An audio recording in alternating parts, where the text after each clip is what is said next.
DJ Venki. Gangamma జాతరలో DJ Venki. Talakayalu కోసినట్టు From KN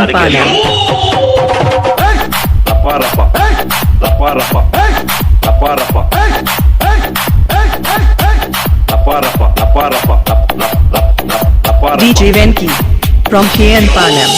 మరి నువ్వే చెప్తున్నావు స్వామి, అంటే ఇప్పుడు పుష్ప సినిమా డైలాగులు పెట్టినా కూడా తప్పేనా? అసలు డెమోక్రసీలో ఉన్నామా, డెమోక్రసీలో లేమా స్వామి మనం? ఇది నాకు అర్థం కాదు. అంటే పుష్ప సినిమా డైలాగులు పెట్టినా తప్పే, పుష్ప ఫోటోలు పెట్టినా తప్పే, గడ్డ విట్టనే తప్పే, గడ్డ విట్టనే తప్పే.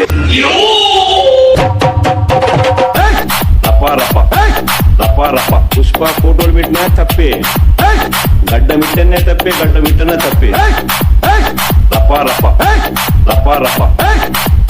DJ Venki from KN Palam.